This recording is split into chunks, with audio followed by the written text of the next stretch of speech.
Absalón, el rebelde, estaba sostenido en el aire porque su cabeza se había enredado en un árbol. Y él fue y lo mató. Y terminó la rebelión. ¿Saben una cosa? Dios toma la rebelión como un pecado muy serio. Es una ofensa para el Señor. Aún en el Antiguo Testamento, Dios le dijo a Moisés que tenían que matar a los hijos rebeldes. Deuteronomio 21, del 18 al 21 dice: si un hombre tiene un hijo terco y rebelde, que no obedece a su padre ni a su madre, y cuando los castigan ni aún así les hace caso, el padre y la madre lo tomarán y lo llevarán fuera a los ancianos de la ciudad, a la puerta de su ciudad natal, y le dirán a los ancianos de la ciudad: este es nuestro hijo, es terco y rebelde, no nos obedece, es glotón y borracho. Entonces todos los hombres de la ciudad lo apedrearán hasta que muera. Así quitarás el mal de en medio de ti, y todo Israel oirá esto y temerá. Si estuviéramos aplicando la ley ahorita,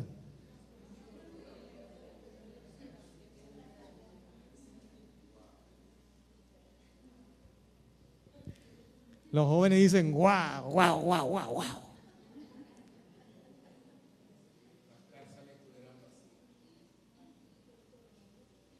¿Por qué Dios estableció eso tan severo? Porque la rebelión es contagiosa. Y Dios lo sabía. Y Él no quería que la rebelión se extendiera en medio de su pueblo.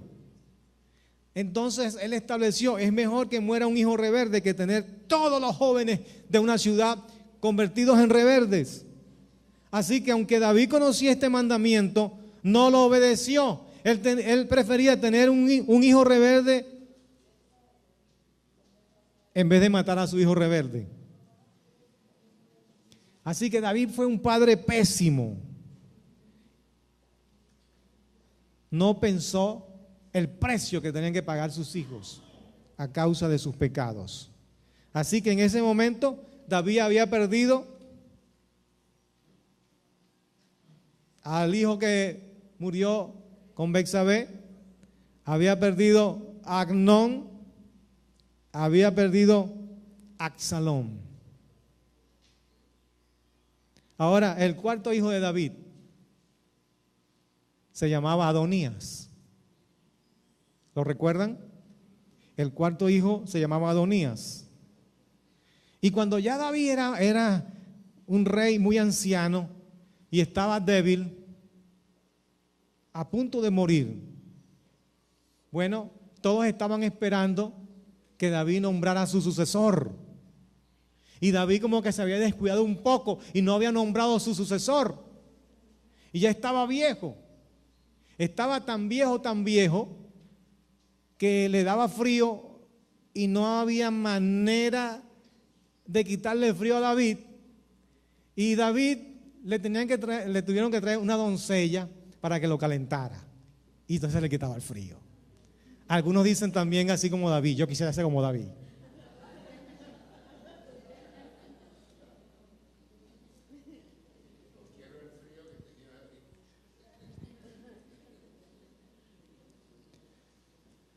Entonces, miren el pensamiento de Adonías.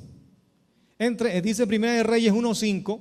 Entonces, entre tanto, Adonías, hijo de Agit, se ensalzaba diciendo: yo seré rey. Y preparó para sí carros, hombres de a caballo y 50 hombres que corrieran delante de él.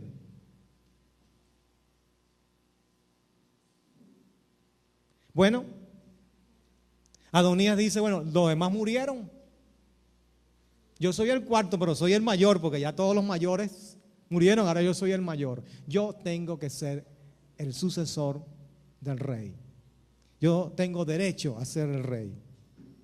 Pero él se apresuró, porque él tenía que esperar que su padre, porque su padre estaba vivo. Su padre tenía que declarar ante el pueblo quién era su sucesor. Pero antes que su padre lo declarara, este muchacho también entró en rebeldía, como su hermano Absalón. Y dice 1 Reyes 1:6, su padre nunca lo había contrariado diciéndole, ¿por qué has hecho esto? Era también de muy hermoso parecer y había nacido después de Absalón. Yo quiero que noten esto. Y su padre nunca le había entristecido en todos sus días con decirle, ¿por qué haces así? Noten esa preguntita porque la voy a retomar dentro de un rato. ¿Por qué haces así?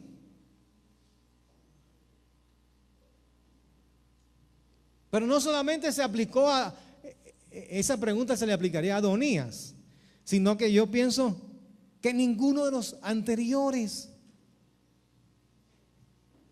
David nunca los llamó y los confrontó y les dijo, ¿por qué hiciste eso? Yo y mis hijos saben, Gregory y Josías, cuando yo tengo que hablar contigo. Tengo que hablar contigo. Y ellos saben cuando se van a sentar conmigo, ¿por qué hiciste eso? Ellos saben que los voy a sentar y a preguntarles y los voy a amonestar.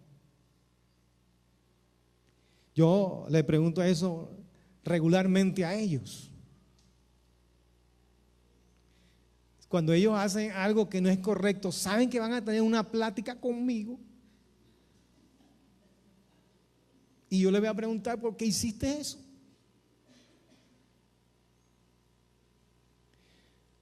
La mayoría de los padres que hacemos eso, la respuesta que recibimos fue un accidente, fue sin culpa, no me di cuenta. Como en una ocasión yo les estaba confrontando, ¿por qué llegaste a esta hora? Ay, no me di cuenta que se haya hecho tan tarde.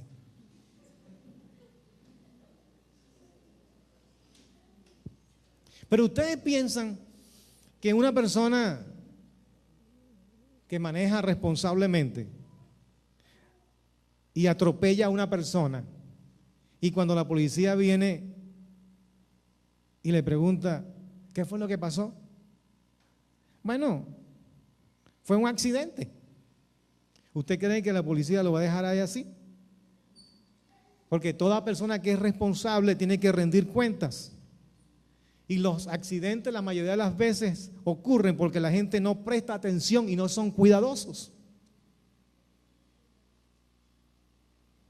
Así que si un padre requiere que sus hijos rindan cuenta de sus acciones, entonces su hijo va a crecer con responsabilidad. Pero si no rinde cuenta de sus acciones, también va a crecer, pero siendo una persona irresponsable, que no le gusta asumir responsabilidad. El problema que nosotros heredamos de Adán y que no hemos nosotros tratado de vivirlo ahora en la nueva naturaleza que Cristo nos ha dado, es que queremos echarle la culpa a los demás y no reconocer nuestros pecados y nuestros errores. Y esta es una batalla que uno tiene como padre, que sus hijos se hagan responsables de sus acciones, que reconozcan. Yo lucho y les pregunto una otra vez y le vuelvo a preguntar, te voy a dar una segunda ocasión, te voy a hacer la pregunta por tercera vez. Yo lo que estoy buscando es que ellos reconozcan, sí, no que le echen la culpa al diablo, a los conquistadores, al gobierno, al bachaqueo, sino ¿por qué lo hiciste? ¿Por qué? Porque yo fallé, yo me equivoqué.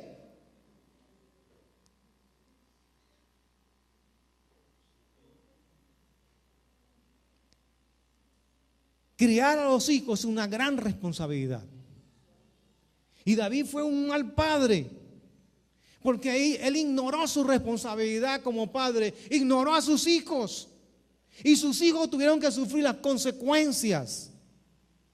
Cuando David oyó que Adonías se había nombrado rey, no le hizo absolutamente nada a Adonías,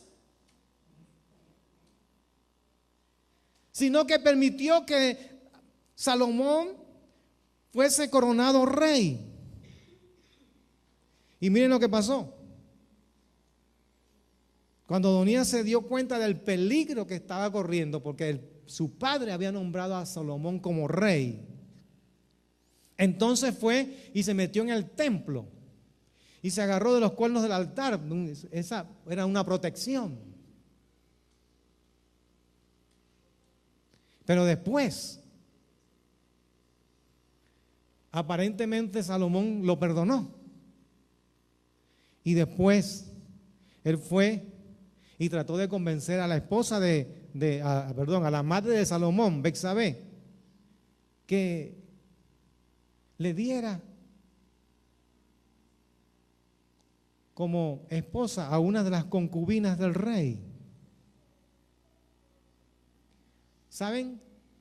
Cuando la madre de Salomón fue para allá, porque ella no se había dado cuenta. Mira, tu hermano me está pidiendo que le deje a esta chica. ¿A cuál chica? A la doncella que le quitaba el frío a David. Porque esa doncella no había estado con David, porque David estaba muy viejo y no había Viagra. No, perdón, él no había podido estar con ella.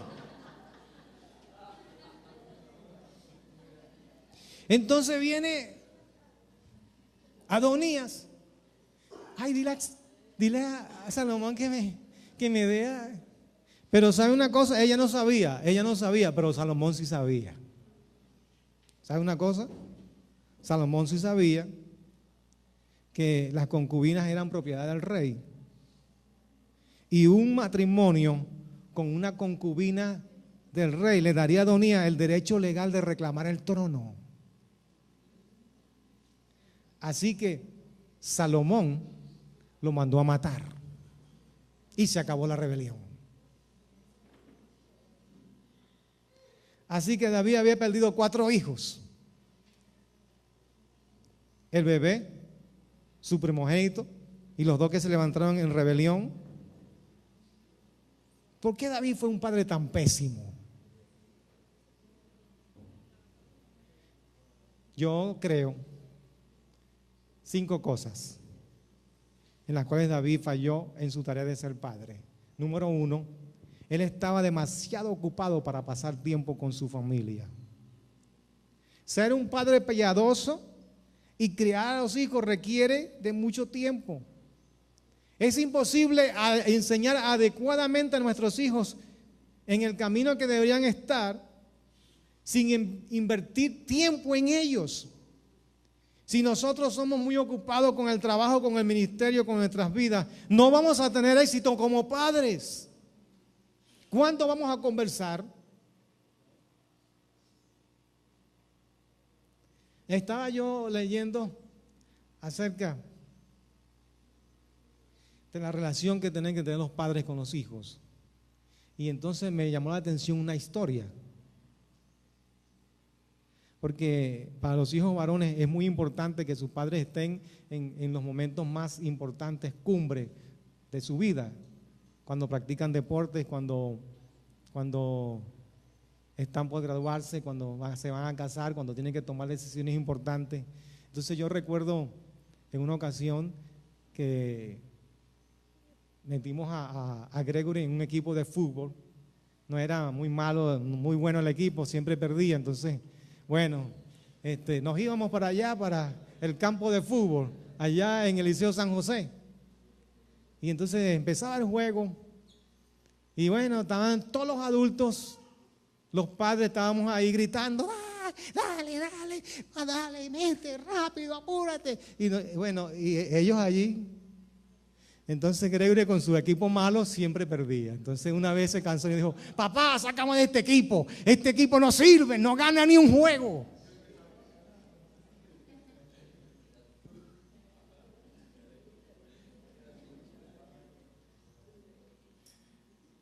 Yo estaba leyendo la historia y este es un muchacho, él siempre le había pedido a su padre que asistiera a un juego. Él jugaba fútbol fútbol americano, muy rudo este deporte. Era un buen jugador. Y cuando vio a su papá en las gradas, No, ese se convirtió, eso le dio una fuerza para jugar extraordinariamente bien. Y bueno, y marcó. Y luego cuando termina, viene y le pregunta a su papá, ¿qué te pareció, papá? ¿Cómo jugué? Y su papá le fue a regañarlo y a decir una cantidad de cosas negativas de cómo había fallado, por qué te comportaste con esto, por qué no hiciste esto y esto y esto. ¿Saben una cosa? Eso marcó el corazón y la vida de ese hombre, porque nunca jamás quiso jugar más. Entonces, hay muchas cosas que nosotros hacemos. Bueno, me decía mi esposa, ¿tú te recuerdas? Me dice ella, ¿tú te recuerdas? ¿Tú jugabas con tus hijos? Y yo, claro que yo jugaba. Dime ¿qué hacías con Gregory? Bueno, nosotros jugábamos de guerra, ¿no? Y entonces yo le sacaba todas las medias las hacíamos en rollitos así, y entonces colocaba una mesa y yo me escondía y él se colocaba acá. Vamos, que comenzó la guerra, y era con medias. Y me decía, ¿pero tú hacías eso? Claro, yo jugaba con él y lo llevaba en los deportes, el básquet, y le enseñaba las técnicas del básquet y jugábamos béisbol. Bueno, tenemos que sacar tiempo para eso. Si usted no tiene tiempo, no puede hacer nada de eso. ¿Ellos qué van a recordar?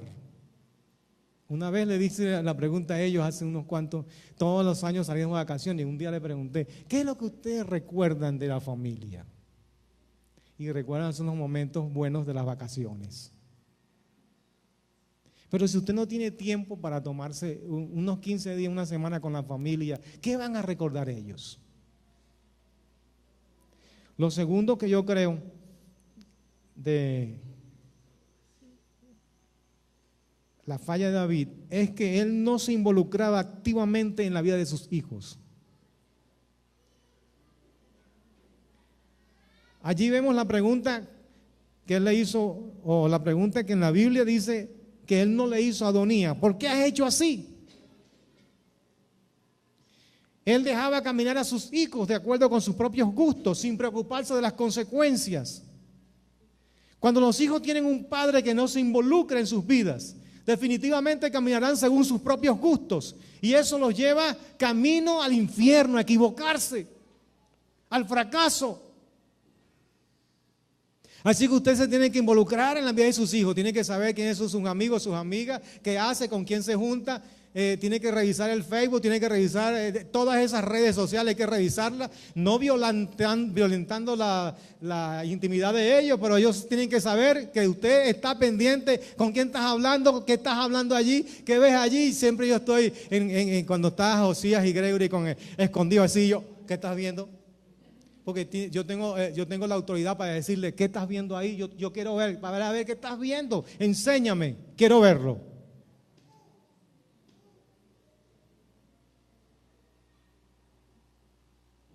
Lo tercero es que él nos lo disciplinaba.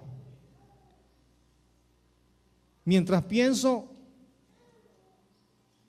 que la Biblia no relata cada hecho que hizo David, ella nos cuenta suficiente para que sepamos que él no disciplinó a ninguno de sus hijos por sus malas acciones. Y eso fue más obvio en la vida de Absalón.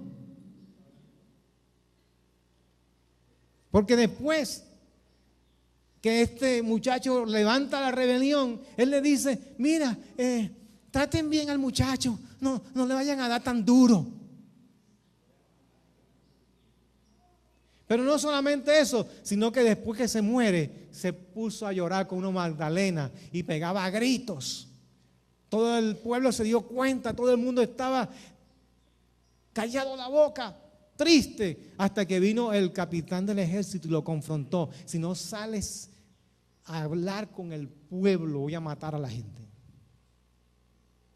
¿Cómo es posible que este rebelde se levantó y estabas allí tranquilo, y ahora que murió, ahora estás llorando? Levántate. Y lo hizo reaccionar. Pero él recordó que era que no había disciplinado a su hijo. Trata bien al joven, fue la expresión que le dijo él a los jefes del ejército. O trátalo suavemente. Si nosotros no disciplinamos a nuestros hijos, Dios sí lo va a hacer y las consecuencias de sus malas acciones también lo van a hacer.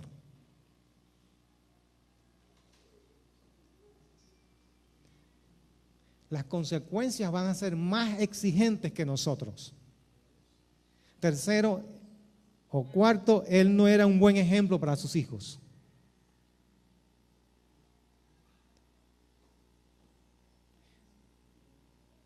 Él no fue un mal ejemplo con respecto a lo que hacía como rey.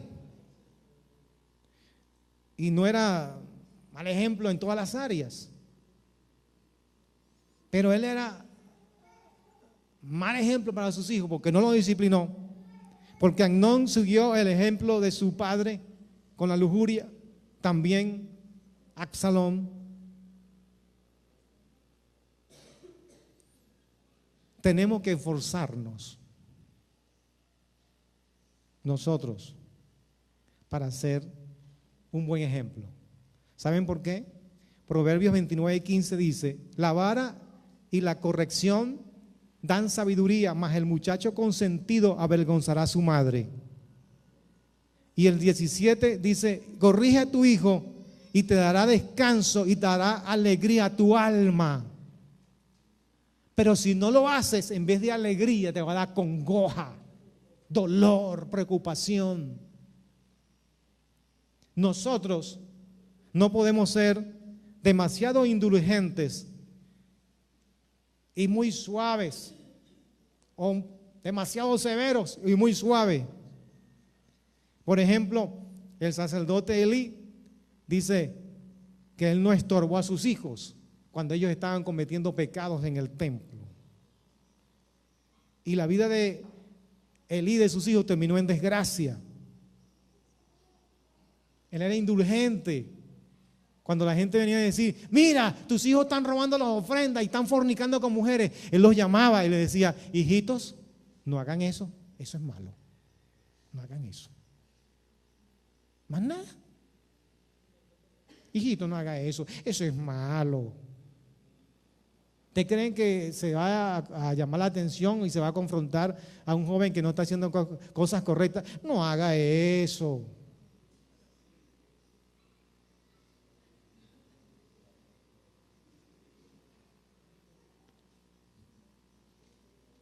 Tampoco debemos ser parciales, porque todos los niños, todos nuestros hijos son diferentes y tenemos que aceptarlo. Tenemos que ser consistentes en la disciplina y mostrar una actitud correcta hacia ellos.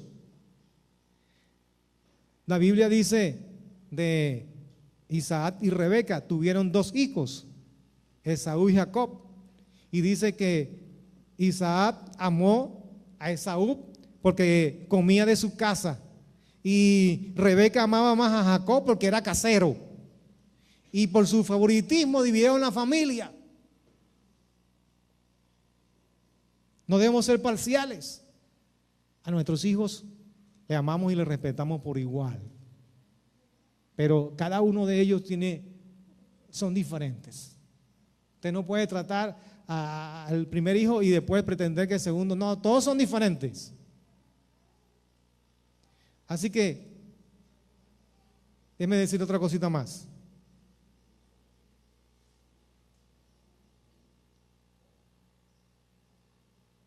Muchas veces, y quiero dejar esto con los padres para terminar, nosotros como padres hemos pensado acerca de las responsabilidades que tenemos en nuestro trabajo, en nuestra comunidad, en nuestra profesión, en nuestros negocios. Pero puede ser que no le hemos dado importancia al trabajo más importante que Dios nos ha delegado para nosotros, que es el de representar a Dios en nuestra familia. El padre es el representante de Dios en su familia. Y los atributos del Señor tienen que llegar a ser los atributos de nosotros como padre. Jesús nunca estaba demasiado cansado para escuchar a sus hijos. El padre necesita escuchar a sus hijos, a la familia, aun cuando esté cansado. El Señor siempre está disponible para nosotros. El padre también tiene que estar disponible para sus hijos en cualquier necesidad. El Señor nos ama con amor eterno y el padre debe amar a su familia de esa manera. Entonces, nosotros somos un reflejo de Dios para nuestros hijos. ¿Por qué? Porque Dios es amor. Y cuando nosotros mostramos amor a nuestros hijos, le estamos diciendo que hay un Padre en los cielos que les ama. Dios es justo. Y como padre debemos aplicar el castigo, la corrección adecuada a nuestros hijos. No para castigarlos y destruirlos, sino para corregirlos. Dios es perdonador. Así que nosotros tenemos que aprender a pedir también perdón a nuestros hijos cuando nos equivocamos.